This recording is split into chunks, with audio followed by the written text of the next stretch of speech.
Today's video is about the Sumo Deadlift.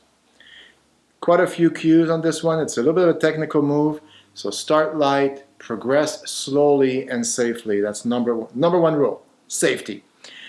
The reason is, if you do it correctly, it will make you stronger. And the Sumo Deadlift in the sumo stance will activate more glutes, but you're still working quads, low back, and hamstrings. So you're still working the legs, and it's a great movement. When you do it properly, it will strengthen those exercises, those movements, those muscles. However, you do it wrong, you will hurt your back, could get a risk of herniated discs and pain for years and years to come. So safety is number one. And if you're not sure about any of my exercises, but specifically those compound movements like the deadlift, please film yourself and send me videos for me to review. Now on that note, let's get started. So before I even lift, I make sure mind is clear and I'm really focused on the movement I'm going to do. I step up to the bar, wide stance. It does not have to be extremely wide enough for my arms to go inside the legs and grab the bar, but it doesn't have to be where my feet are touching the plates at each side. So wide but comfortable. From here first, shoulder blades are engaged. I push my shoulder blades in a little bit and down towards my butt.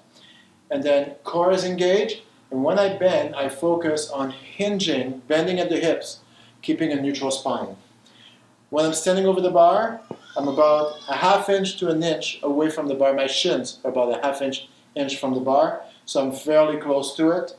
I hinge, bend the knees, hands are inside. Here my elbows are touching inside my knees, okay? I look 5 to 10 feet in front, and then from here, inhale, exhale slightly,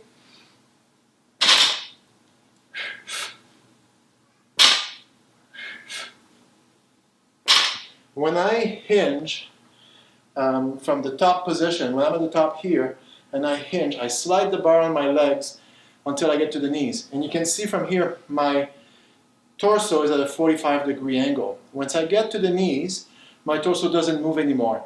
I'm going to use the knees, I'm going to bend the knees to finish the movement. And same thing on the way up. Knees straighten first, and then my hips to a straight position. For a beginner, this is the way I would recommend it. Once you've been deadlifting for a while, you may have a preference where you bend forward a little bit more, use a little bit more quads, but that's your preference after having experience. To start, I would focus on hinging from the top, hinging until you get to the knees. And once you get to the knees, bend the knees only, torso stays straight.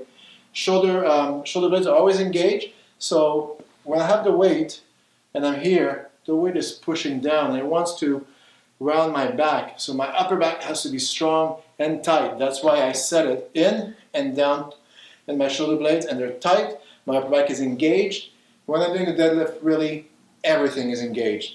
And last point, but not to forget, is my toes. My toes are going to be grasping my shoes. So the toes are also gripping. That's activating the muscles in my feet. And like I said, my whole body is tense, contracted, and for doing the movement. So even though this exercise is mostly for legs and lower back, I would say it really involves your whole body. You're working your core while doing it.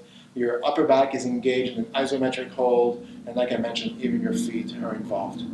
Enjoy this lift. The deadlift is a great lift. It's a compound movement. It demands a lot of concentration, but it pays dividends when you do it properly, and you will see the rewards from it.